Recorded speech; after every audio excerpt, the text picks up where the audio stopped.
So now I told you about the procedure. I told you about my classifications. You've seen many Optos images, pre and post-op. Now I want to concentrate how to do the procedure, which problems need to be solved at the beginning. When I started, yes, I had no consent form. I was worried about the insurance. The first thing I did, I got in touch with B4R, that is the Vereniging, I'm getting a mix up here, Dutch and English. The NOG, it's organization of German ophthalmologists, and I wanted to talk to the lawyer to ask him. The first email I got back was, "Oh, we do not trust that procedure." I said, "Oh my dear." And anyhow, I got in touch with my liability insurance. You should have that in a written form that they accept that you are doing this procedure. Then I designed a consent form. You find that in the folders. It's a German one. We have it in Dutch now. Case is checking the translation, and but this liability form is not checked by a lawyer yet. So maybe with the help of Alex, we should work on that subject. Of course, that is different in every country.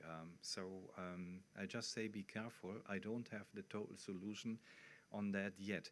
Furthermore, fees. You're all interested in the fees and then the reimbursement. I've added a folder of the GOE, that is the German system. And I think you kind of have to take about 200 euros for the diagnostic if it includes an Optos or an OCT that is variable, of if you might want to do a B-scan. I haven't had much benefit from using a B-scan. I tried that to help me with the classification. But the best is the slit lamp. Look and see how the situation is. An OCT might be helpful, and an Optos is fantastic. Furthermore, a contact glass. So you spend a lot of time. You have to invest an hour of your time to get a patient ready. He needs good information about the situation. Anyhow, I just want to mention it. I don't want to go into detail. You might want to use my liability form, but again, it's I just put it together from what I had and from what I thought is correct. Many things are twice and 3 times you read them. Many signatures, dates, and important. Start with the easy cases. Do pseudophakic patients, only perfect mydriasis, and start with a YAG capsulotomy. Use the opportunity to cut nodules and strings in the interior vitreous, get familiar with the laser, see how play with the power and the energy, and try to get a grip on the procedure. Yes, you have seen this image before, so I tried to cut strings. The globules, it's ideal to take this away. What you see in the anterior part, patient is not compromised by that, but if you will find those guys deep in the eye, and here you can see how it reacts. Yes, I tried to combine the capsulotomy with the posterior YAG vitreolysis, but I mentioned that earlier.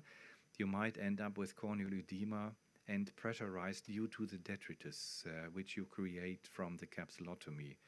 Quite often you get patients that have still helon behind it, and you will be in trouble. You see, I lately got a paper into my hands written by 7 doctors about 3 cases of a post-YAG vitreolysis pressurizement 6 months later. I don't see why that should happen 6 months later. I mean, pressurizes, they happen. Anyhow, when you do the procedure, you do not have many friends out there. I was just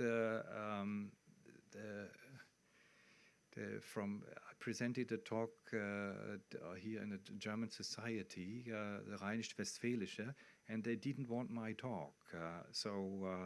I'm careful. There are many of colleagues that consider this as as dangerous what we do. So avoid complications. I see a big market for all of us. And one thing I'm so much engaged, I think education and training is so important that we don't have headlines in the sun, ophthalmologist spoiled an eye, and this is bad. This should not happen. So start with easy cases. If you have reflections of the slit lamp illumination and the two red targeting beams, they will interfere with your attempt to focus. Obviously, this effect will weaken your treatment beam as well. Unfortunately, we have many patients with glistening. This glistening is kind of a problem. It makes the procedure more difficult. Yeah, this is a case obviously exaggerated. We have gas in the eye, but you see the effect of the glistening. Yeah, we spoke about multifocal lenses. You asked that question. Obviously, you can do it. I've done 2 cases, but you always have to remember the physics. You create 2 foci, or even 3. You have to be careful which focus of the YAG laser beam you use. I wouldn't do this right in front of the macula or the big vessels or the optic nerve head. You can end up in trouble. I think it's doable. You might have 70% of the energy in the focus which you use, so you have to bring up the power, but you have, was it a millimeter behind the first spot? I think here are multifocal specialists. If it's 3 diopters, you might have 1 millimeter behind between the focuses, I suppose. You have to keep that in mind. So now, when you do the treatment, start with, in particular, if you have the natural lens still in place with a low energy, just go slightly up until you see bubbles. And if then you check and the lens capsule is still in shape, you might want to increase it.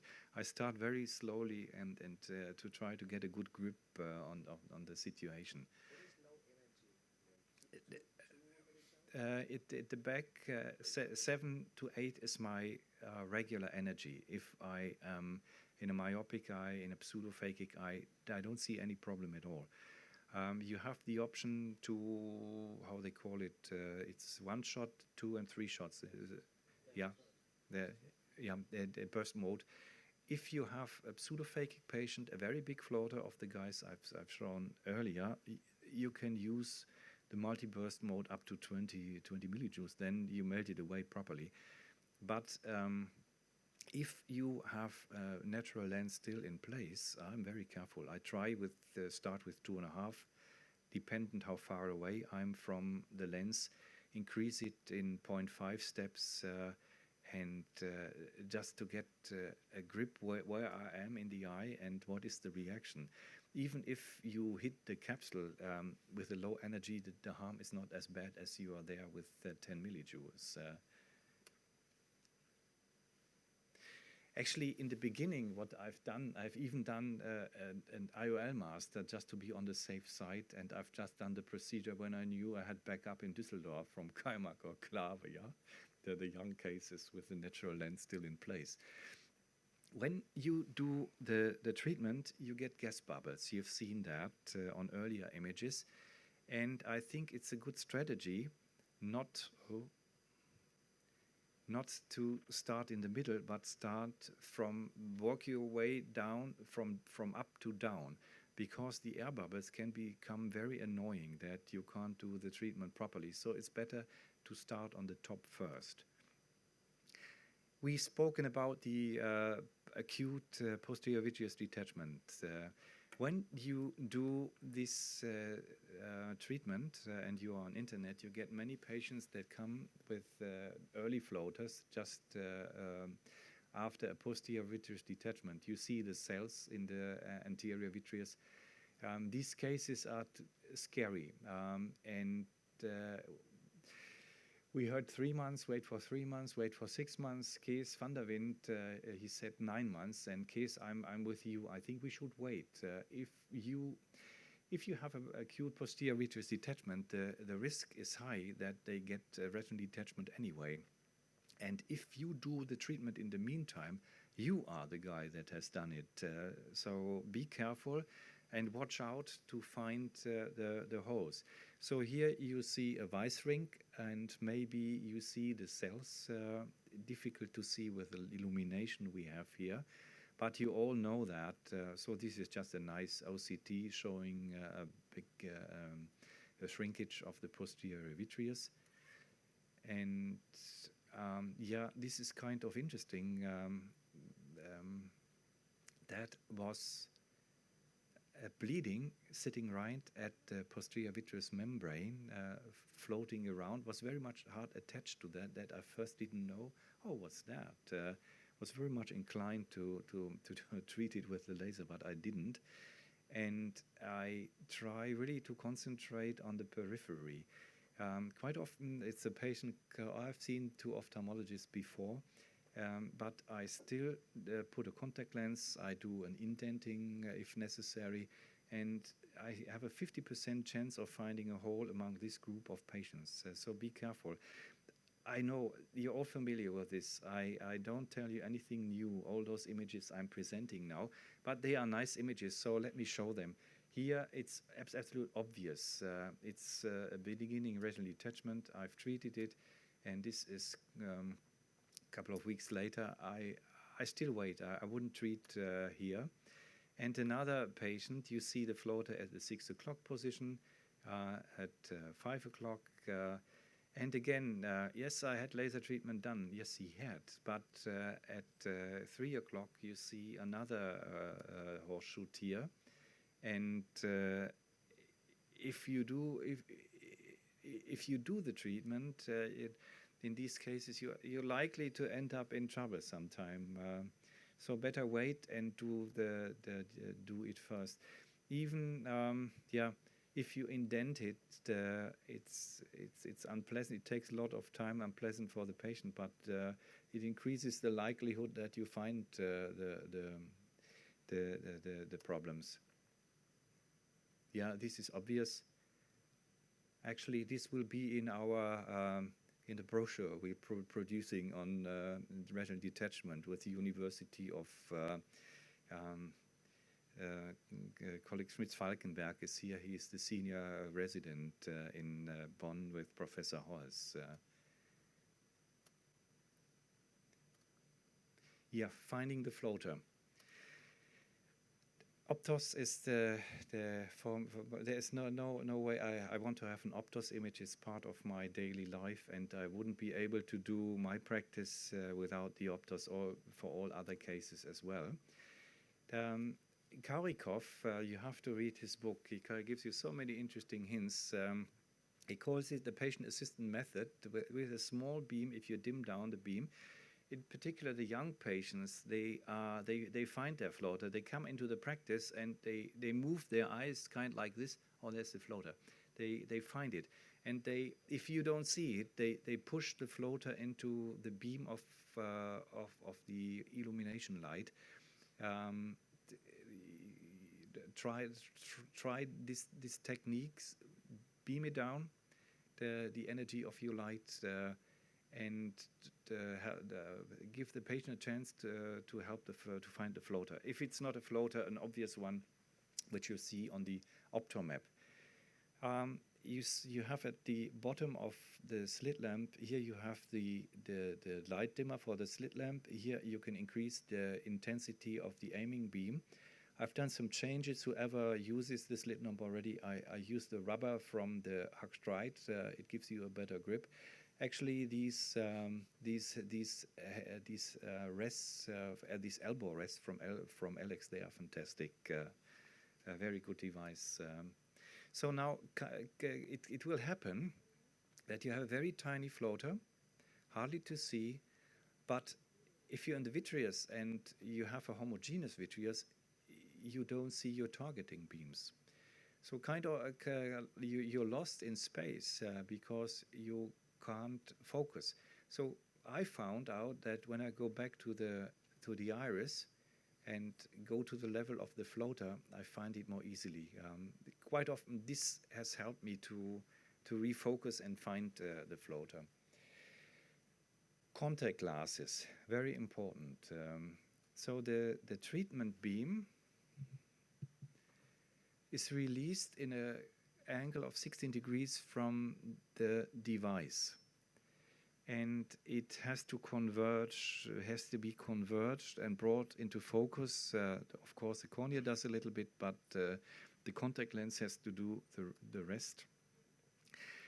These three glasses, they are a must. Mr. Karikov has designed two lenses. He has had many good ideas. They are produced by Ocular Instruments. This has a focal length of 21. It's useful for the anterior and mid-vitreous. And he has a 25 millimeter, where you can go deeper, but you do not reach the depth of a myopic eye. But what is very nice about this device, there's a prism. So there's a prism of 25 degrees, and there is a 30 degrees prism available as well. It's very lightweight. It has a very nice flange. It stays in the eye. I like to use it, but you can't use it for all cases. It has a very high illumination. If the floater is very good visible, that's my contact glass of my choice. Now, Mr. colleague Idris from Saudi Arabia has designed this lens, which it's a prototype, yes, yet. I think one is with Paul Singh, one is with Keith, hopefully right now, and I have the third one. This is nice. It has a fantastic grip. You can use it in deep-set eyes, which you don't reach with the Karikov.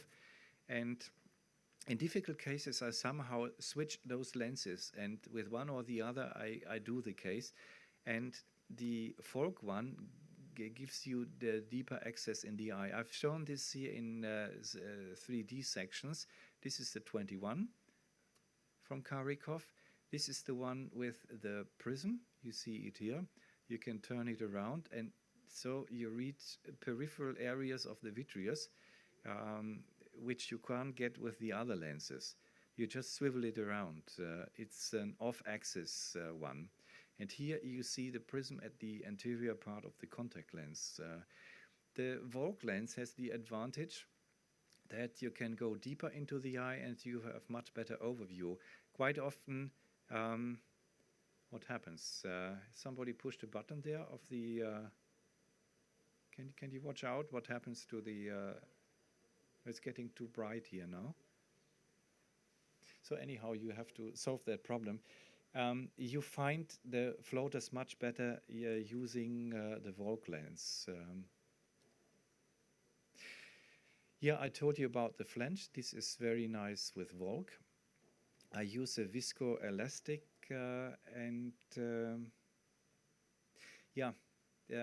I found this in my practice actually, a contact lens with a lot of dust and with scratches.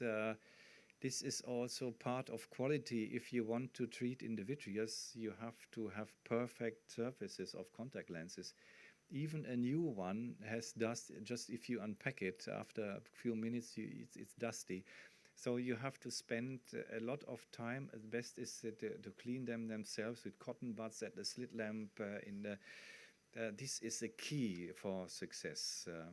Optical aberrations.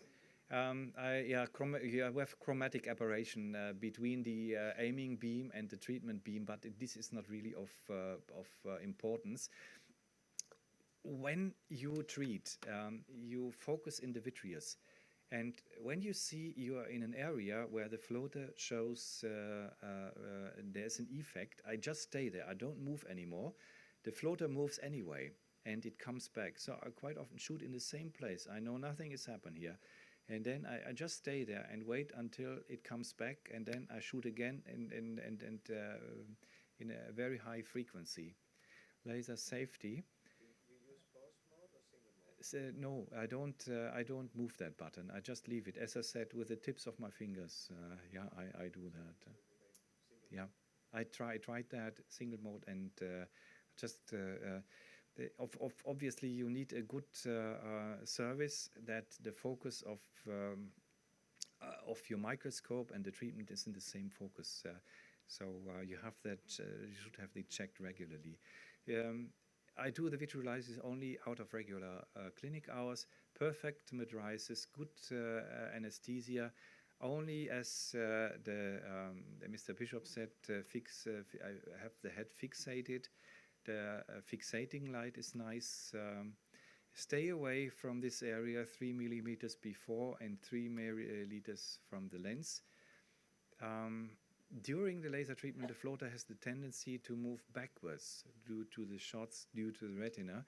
So Karikov, he calls it the Moses maneuver. He said, I always use that as well. Look down, look up, look down, look up, and somehow the floater moves forward again.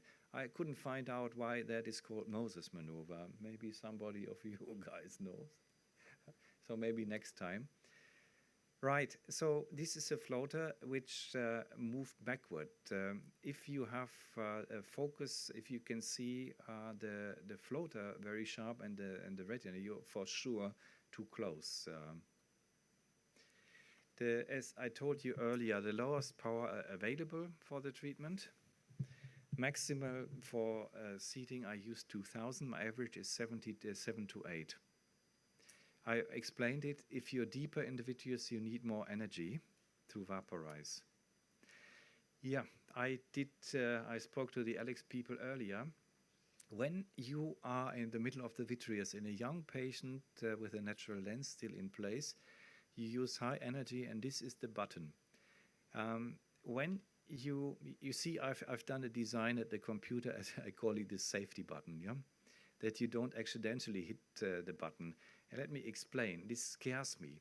When I'm in treatment and I've applied many shots, I quite like to see how does the lens look like. Even if you treat a 29-year-old, and I go back with my slit lamp, see, oh, the lens is fine. But I know at this position, one hit at the button will destroy the eye. So I'm very much worried. You have many things under control, or you move the contact lens at the same. It's sharp, and this is a situation where I'm very worried. And I look at the retina here. So I would be happy, like if you use a foot pedal for the laser, you have a metal case for safety. About maybe we have to think how we can do something about this.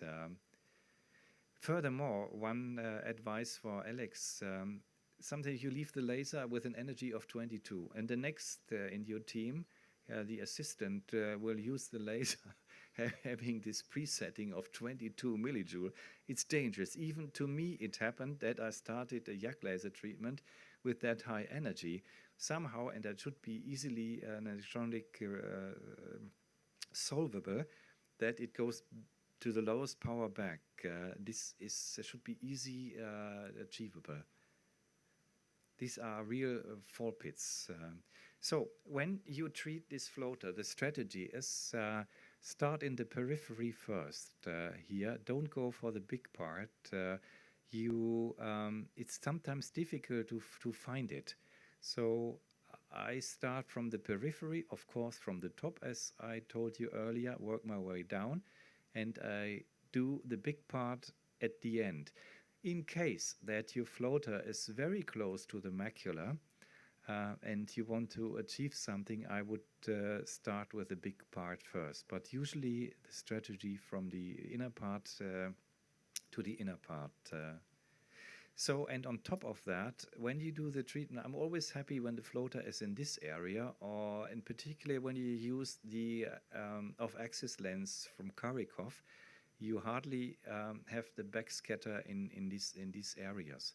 So you feel much better off when if the treatment is in this position. One thing you should keep in mind when you have the focusing beam, you have two beams. It can happen that you focus with one of the beam and the rest goes aside and the focus is much deeper. Always make sure that when you focus that you see two beams. This can happen. and then your focus is displaced, and this is going to happen. Furthermore, you also have to have in mind, if you don't give the laser the chance to come to a focus, like in this position, it will not have an effect. And keep in mind the haziness of the cornea. This is intraoperatively, this is the end of the procedure, much more hazy, and you don't have like this like this one. It's an aiming beam as well. It's getting hazy, and you don't have a sharp focus. Stop the procedure, have the patient come back. Yeah, this is the haziness you get to see on the cornea, and we spoke about that earlier. You have to stop at this point. I use polyacrylic gel, Zika Pose from Ursafam. It's a good product. Maybe there is something else. So we need to exchange experiences here. What can be done to improve that? Complications. I haven't had many. I told you I consider it a complication if I don't get all of it. If you leave pieces and bits in space, basically. Still, patients are happy with that, but it should be avoided. Don't start here and shoot it into many pieces. You won't find them again. It happened to me once that I hit the retina here, and we discussed that earlier. I did some argon laser treatment around it. I think it was not necessary, and strange, but you should expect a bleeding here. I haven't noticed it during the treatment, and just comparing the Optos images, otherwise I would have thought it's a degeneration. Well, and here's a case, Hakan showed that we had bubbles, and I thought, oh, I did some burn to the retina, but luckily they pulled away. It's just gas bubbles. And you see here after treatment, there are some floater rests left. So quite often you have to go there for a second time, but in many cases the patient is happy. That's a statement from Karikov, and I really believe that. If you shoot into the vitreous, you cut strands, and that reduces the risk of retinal detachment. I don't see a pathomechanical effect why a YAG laser should do a detachment. I've done 600 YAGs and vitreolysis cases in the past 1.5 years. I've had no detachment. I've done 150 YAG vitreolyses without ocular pressure problems, unless debris is blocking the trabecular meshwork from the capsulotomy. Post-operative, some things we have discussed already. I use prednisolone if I have a corneal irritation for the day every 30 minutes. Does a good job, and 6 times per day for a week. You don't do any harm. I've used COSOP twice after the treatment, but I've done it without COSOP. It doesn't do a difference. I just feel more safe, in particular if the patient goes away. You have to be accessible for the patient. I always give them my phone number. I wanted to avoid problems. You have to avoid problems, otherwise you spoil the procedure. Control the next day. Subjectively, how is he doing? Visual acuity, ocular pressure, slit lamp cells, Tyndall, look at the fundus. Nothing spectacular, never. Alternative treatments. Here, of course, tinted glasses. Keep away light. Kees van der Wind thinks that the treatment of dry eyes, sufferers of dry eyes and floaters, improves the problem. Kees had the idea of using Polaroid glasses. We have to go and investigate that. I hope that for the next meeting we have one optometrist. We have very good optometrists in the Netherlands, and we have 2 optometrists also here in our practice. They will introduce you in the patients which are coming later. That we train somebody to experiment with yellow glasses, blue glasses, or brown glasses, whatever might be fortunate for releasing problems. And as I said, I received a phone call from a psychiatrist. I want him to get involved in the treatment of the young ones, which are untreatable. Many of the patients use Vitreolysis caps, spend a lot of money on that, but Professor Hörhoff from Göttingen told me that there is one paper showing a positive effect of Vitreolysis caps, but he said to me, do you really believe that?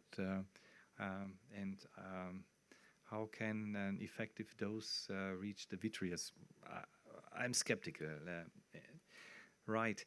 And finally, the young patient from Austria, the IT guy who is going to be married now, he said, I'm experimenting with my computer. I use different gray patterns like the curtain in front of my computer screen. He sent me this image that he uses the black background. And I think this is a matter which needs to be invested.